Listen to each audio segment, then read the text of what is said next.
Hello again, everybody. Welcome to Michael's Record Collection. I am joined today by, you may know him from his work with Slash featuring Myles Kennedy and the Conspirators. You may know him from Age of Electric, Sin City Sinners, or Took. I am joined by Todd Kerns today. Todd, thank you for your time. Thank you for having me.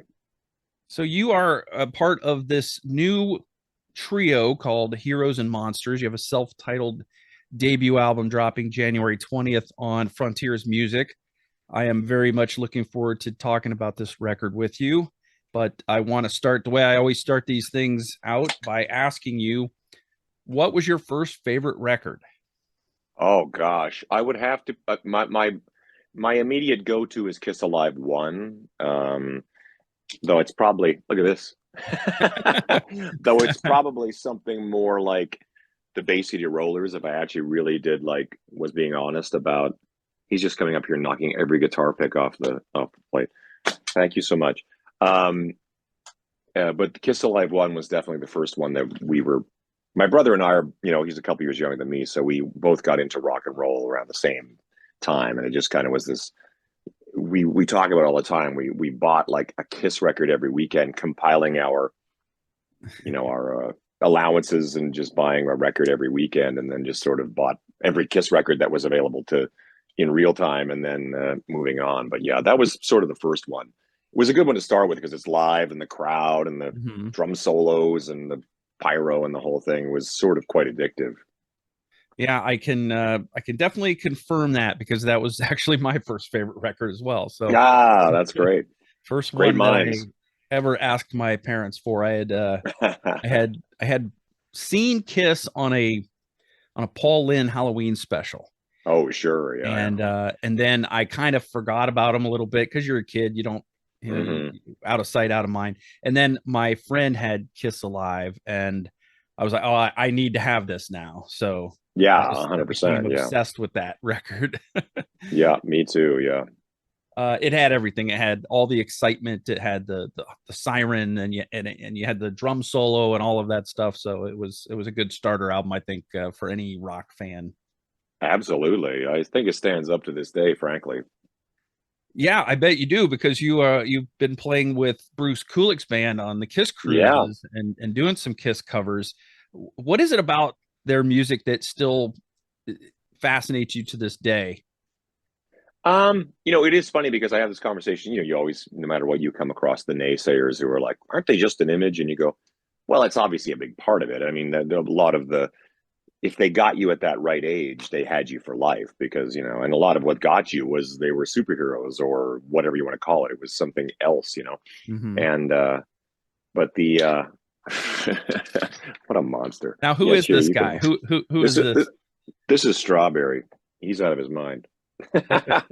we rescued 3 cats during COVID, and this is the newest acquisition. He's fun.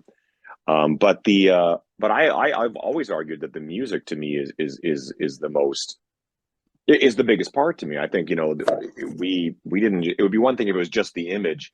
There are quite a few probably examples of bands that looked great and to me just didn't have music. And I always just felt like Kiss Alive 1 to me is the best thing about Kiss Alive 1 is it's a compilation of the first 3 Kiss albums in one sort of one record. It sounds louder and heavier and crowd noise and all that kind of stuff.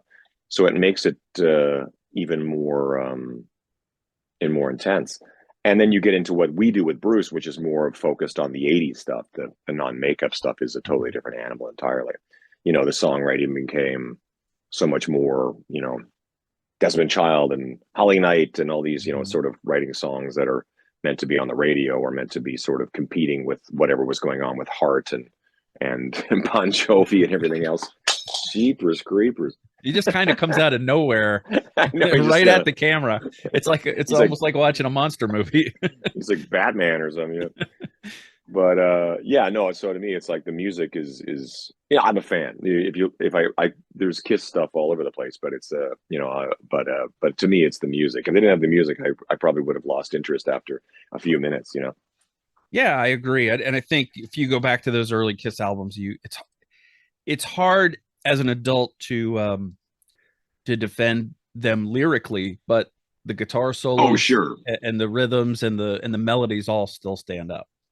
Yeah, I mean, the goofy lyrics, but it's sort of, there's there's a whole bunch of goofy lyrics in rock and roll. It's just sort of the nature of what it is. But Yeah. when we're kids, we're not really supposed to understand the double entendres, which in a lot of ways to me are calling them double entendres is pretty generous, actually. Yeah. Yes, I agree. Yeah. You just straight up like Love Gun. You're like, I mean, as a kid, you don't. Yeah, it's I know exactly what he's talking about. It's like, no, we had no idea what he's talking about. And then it sort of creeps up on you later on. But by then, Spinal Tap or somebody like that would have pointed out how the silliness of basically every kind of rock and roll lyric you'd ever heard. Yeah, for sure. So forgive me if you've answered this question a million times, but I haven't heard the story, and maybe my listeners haven't. Where did the Todd Dammit Kerns start?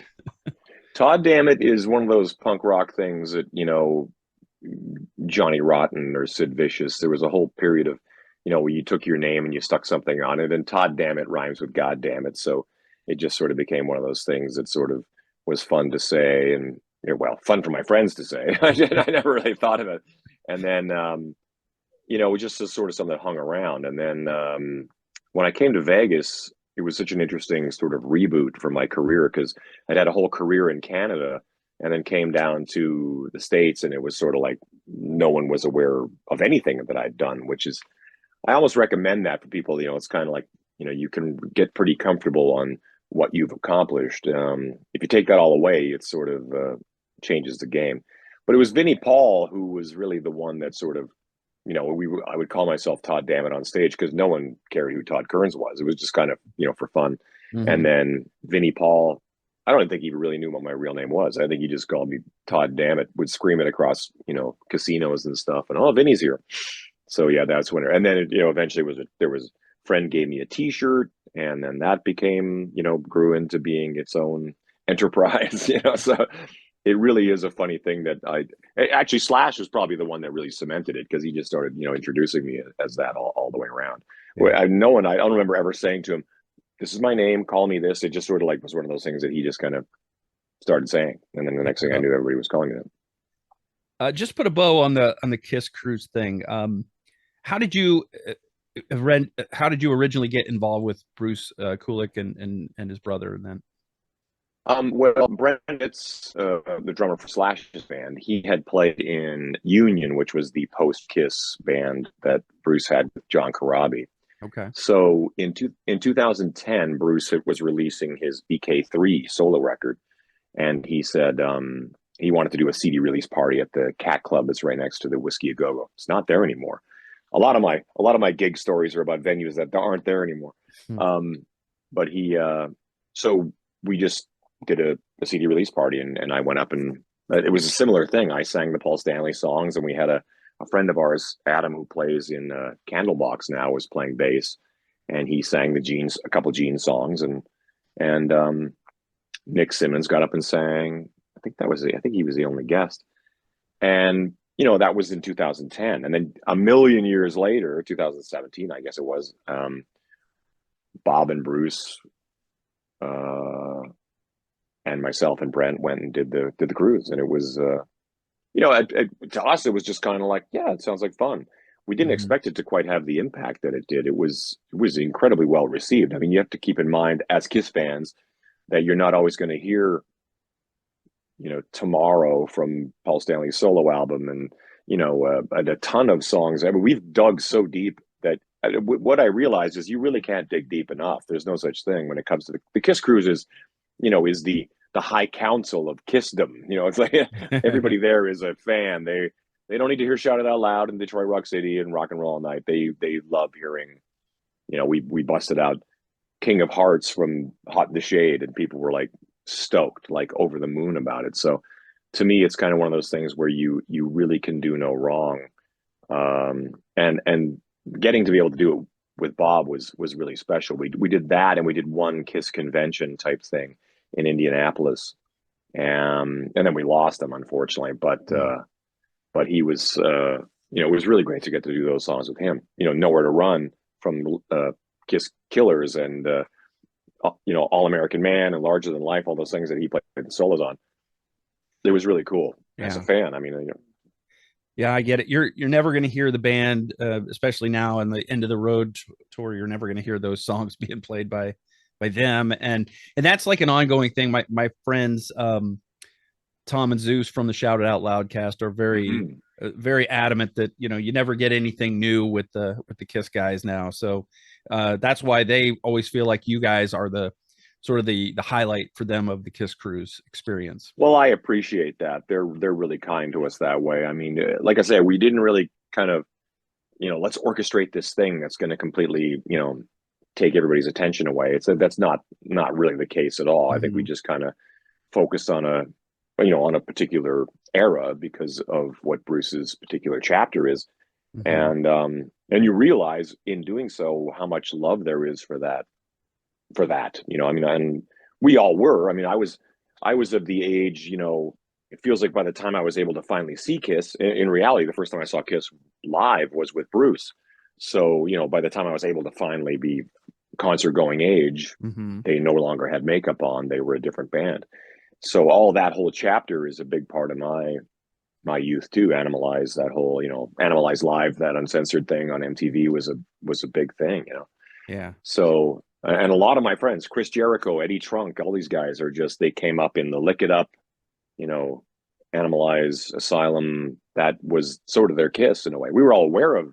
I was actually kind of different because we were like, 8, 7, 9 years old by, getting into KISS. But like I say, by the time we were able to kind of follow KISS, they were a different band. Yeah, that's interesting. I know a lot of people that kind of grew up in that, and that's the KISS that they grew up with. And I grew up with Rock and Roll Over and Destroyer and Love Gun and those kinds of things. And, of course, yeah. And I never got to see them until the '96 reunion tour. So they had already changed.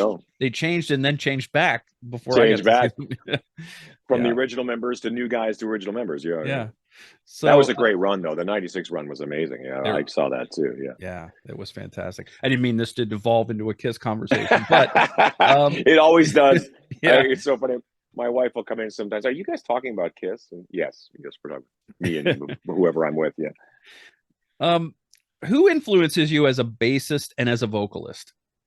I was just thinking about this today because I've been going over these Heroes and Monsters songs as a bass player, and it's sort of like, guys like Lemmy had a major impact on me. Tom Peterson from Cheap Trick, guys like that. It's sort of like I grew up in sort of like rock and punk rock. I never was into. I'm a great appreciator of the Geddy Lee, school, and Chris Squire and those kind of guys. I have nothing but love. But as a kid, I was sort of always sort of intimidated and a little bit kind of turned off by, the guys that, who were way more accomplished than we were as young, snotty-nosed kids. We just wanted to play. So we were out in the garage making racket together. Those kids who could play, were playing Pat Metheny and Jeff Beck songs, they didn't want anything to do with us. So we just kind of went, okay, well, we're just going to do what we do. And so my playing is, has always sort of stemmed from, from that school, the punk rock. The Dee Ramone has as much of an impression on my playing as anybody else. That said, the John Paul Jones and John Entwistle and those guys, they have a major part of it too. Lemmy, oddly enough, is a very big one. When it comes to chords and stuff like that. There's a few others, of course. I'll think of them all as I go along, or as soon as I hang up, I'll be like, I forgot so and so. But yeah, it's one of those cool instruments to me that I think that Sting, oddly enough, had a big impact on me as a kid. I was sort of half forced into being a singer. When you're a kid, you just want to be in the band, and then people realize, oh, he can carry a tune, make him sing all this stuff, and you're like, well, yeah, it's a lot more responsibility having to sing and talk to the audience and all that kind of stuff. But I sort of fell into having a sort of natural kind of hang on that. As far as singers go, I mean, there's obviously like the Paul Stanley would be a big one, Freddie Mercury, guys like that. I think it's, again, it's that thing of like, I grew up, I wanted to be, I'm going to be Joe Strummer or something like that. But as soon as they kind of needle you and go, hey, let's try All Right Now, okay. And you would just sing it, and they go, oh, okay, well, now let's try whole lot of love, and they'd poke you and okay, and you would just, you would find you could do that. I mean, I found I could kind of squeak out those kind of higher notes and whatnot, and that sort of became what I do. It's sort of, I think that there's still like rudimentarily in the root of it all is sort of like more about attitude, and then on top of that there comes this sort of thing about, I suppose, the histrionics of singing high and being, showboaty to some degree. But I mean, Freddie was the king of that. I mean, when we all love Freddie, he's the man. You do you come from a musical family? How did you get involved in music originally? Well, my dad played guitar a bit. He's kind of like the couple drinks and a campfire. He loved outlaw country, and my mom played a little piano. But they weren't super musical when it comes to like, they weren't like, this is the Beatles and that's Ringo and Paul, and they were kind of like, they liked music, but it wasn't sort of like, here's every Beatles record or every Stones record. It was just kind of like a hodgepodge of just music in the house. But they were definitely both had an inclination to music, what I mean? So my dad had this big hollow body F-hold harmony guitar, and I would walk around the house pretending I was Elvis when I was smaller than the guitar. My dad finally just got annoyed enough to go, oh, this is a C chord, that's a D chord, that's, like just kind of showed me a few chords, and then that was sort of off to the races after that. Yeah. Did you take any formal training, or was it just all kind of picked up as you went from like your dad and Yeah, not really. I mean, I remember taking guitar lessons. Everybody's stories about guitar lessons are the same. It's kind of like, you want to play, whatever, I want to play My Generation or something like that, but somebody wants to show you Michael row the boat ashore or something, and so you get kind of like, I think that kind of stuff can actually kind of, the fact that they had like School of Rock type things, and these rock school things where kids can go and play Zeppelin songs, Deep Purple songs, or, you're kind of like, well, where was that when I was a kid? It was like that was happening in our garage or basement somewhere, and so no, I never really took, even as a vocalist, it's sort of like, I call it street fighting. I go, I have no training as far as like, how to defend myself. It's all learned on the streets. As a vocalist, it's like, it's just all learned in every crappy club, not being able to hear yourself from, all around North America. And then you just find that as time goes by, you have developed something along the way. Yeah. All right. Well, let's flash forward to Heroes and Monsters. This is yourself on lead vocals and bass, Stef Burns on guitar, and Will Hunt on drums. How did this particular trio of musicians come together? Was this something that Frontiers arranged, or did this happen organically? Pretty organically, actually. Will reached out. I've known Will a long time, and he's, I'm a great admirer of him. He's a monster player and a monster talent. Actually, he's like one of those guys. It's funny about drummers because you always kind of go, great drummer. It's all he's a great drummer. But he mixed a lot of the recordings. He co-wrote and brought in songs and stuff. And I was like, wow, this guy's a majorly talented guy. I mean, the big clincher of it is a lot of it came up during COVID. All of us were on lockdown, and it's sort of like, because people always make fun of how many projects I have going on, but it is sort of like, Heroes and Monsters now, what the hell? But I'm kind of like, sitting around literally in this room, sending me tracks, and then, I just started like wrote lyrics. The first thing we did together was Locked and Loaded, and bounced it back, and that went well, and tried another one, and some of it was kind of like hit and miss because that's the nature of trying this and trying that out. They had a couple of songs that they'd already kind of worked up in one fashion or another, like Raw Power was something that Will had already worked up from his Dark New Days. But I was like, that song is so great, we have to record that song. And it just sort of came together, and it was like really no plan. And I think that then it became like I think Stef being in Italy, it became an easy sort of like Frontiers, and let's just do that. Frontiers does have a talent for arranging like these sort of like, these cherry picked teams to put together, and Black Swan and all these different Burning Rain, all these different versions of guys from different things that play together. And then, but we literally just sort of were doing this, and then it just sort of fell there. And you know, like today, I was just so, like I said, I've been going through the music, and it's been like, you don't know, you're too close to it. I think that there's been enough time now to kind of sit down and go through the music and go, wow, some of this really turned out great. Like, I'm really excited about playing it live. Yeah, these were names that I mean, I wasn't. I had heard them. I had heard their music. I'd heard their work, but I wasn't aware of them. If you would have told me their names, but Stef, having played with Y&T and Alice Cooper and Berlin and Sheila E and And Huey most Lewis, importantly, Huey Lewis in the Huey news. Lewis in the Yeah. news. Now, Yeah. I'm listening. So I'm listening to Heroes and Monsters, and I'm listening to Raw Power, and I hear that guitar solo, and I'm like, this is the guy from Huey Lewis in the news. Yeah, I know. Yeah. These don't match. No, not at all. Yeah. It's more news than Huey, that's for sure. Yeah, he's a monster talent. He's a monster talent. Like, I didn't even, the funny thing is, I never met Stef until we made the Raw Power video in person. That's how fascinating it was to create music with somebody, and he's in Italy and I'm in Vegas, and this whole process is happening and talking on a regular basis like you and I are.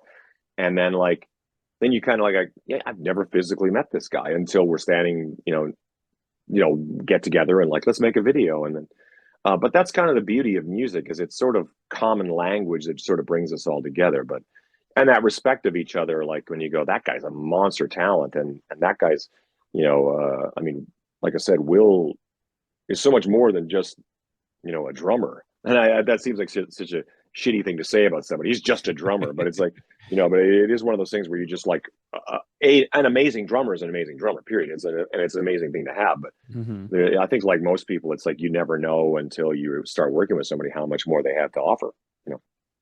So tell me about the songwriting process for this. Were these worked on collaboratively? Did you each like start with an idea and then bounce it off other people, or how did it work? It was kind of all over the map. There was a few things that, were just kind of nuggets of ideas that I sort of fleshed out into like Locked and Loaded, and a few things. But I mean, they largely had the music, and I just sort of worked on some things. Then like stuff like Raw Power was something that Will had from before, and then a few And You'll Remain and a couple other songs were things that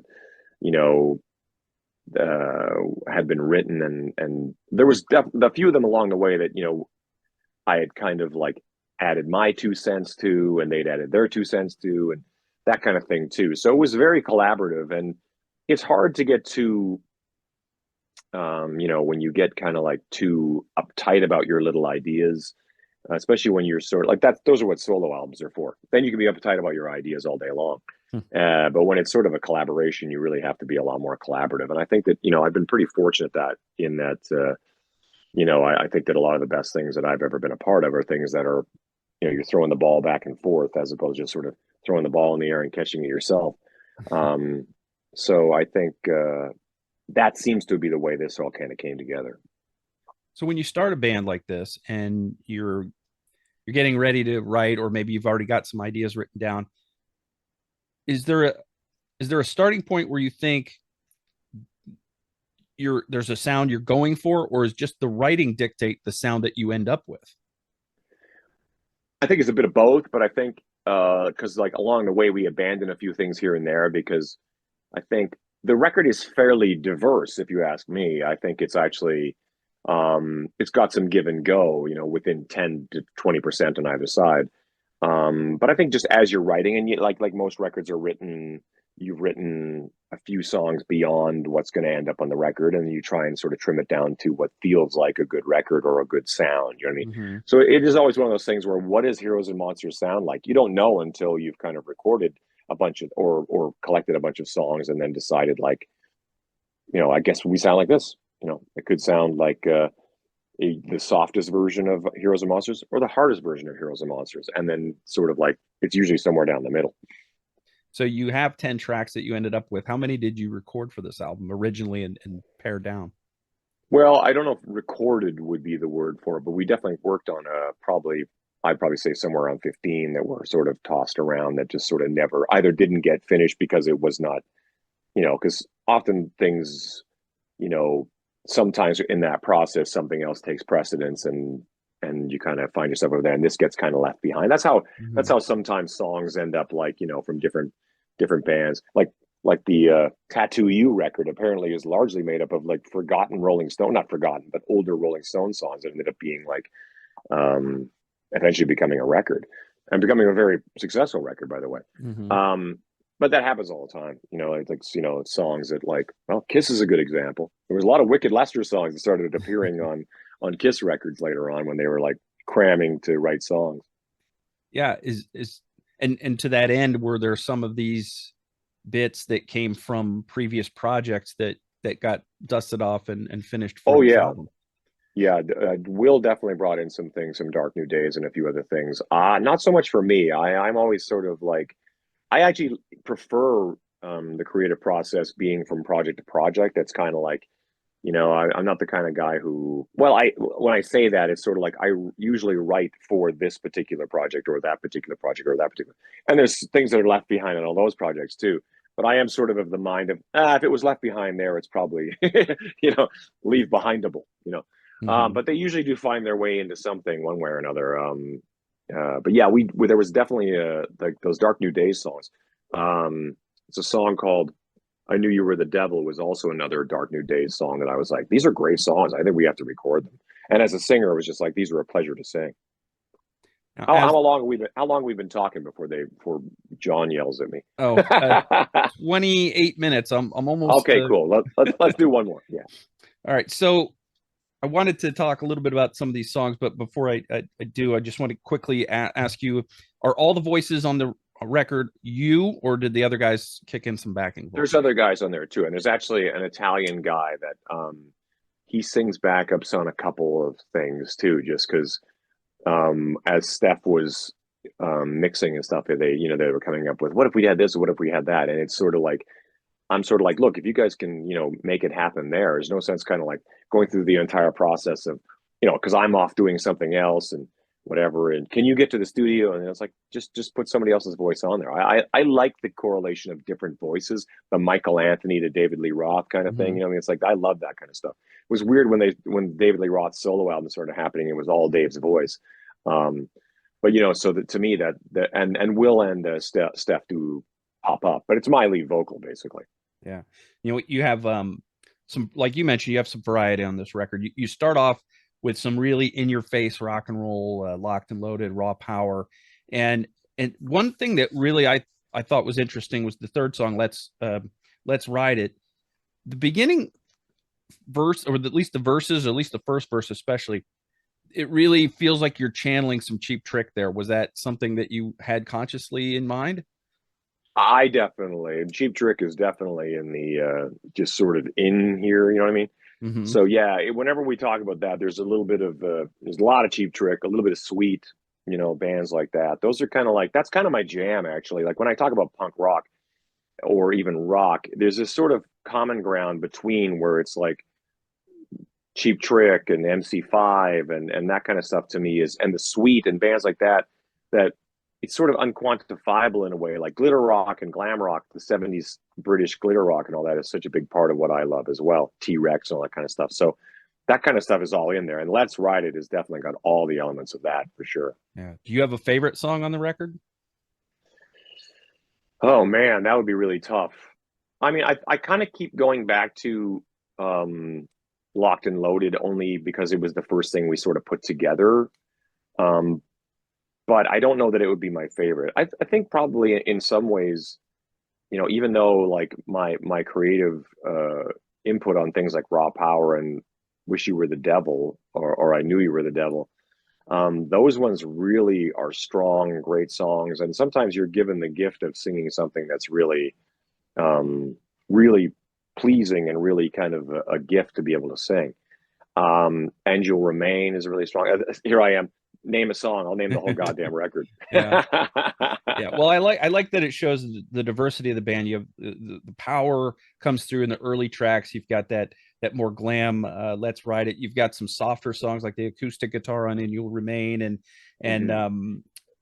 Angels Never Sleep, which might be my favorite. It might end up being my favorite. It's an early favorite, but I Yeah, really that was kind of a sleeper for me too, because I wasn't sure what to make of it, and it really kind of grew into this big, little bit of an epic.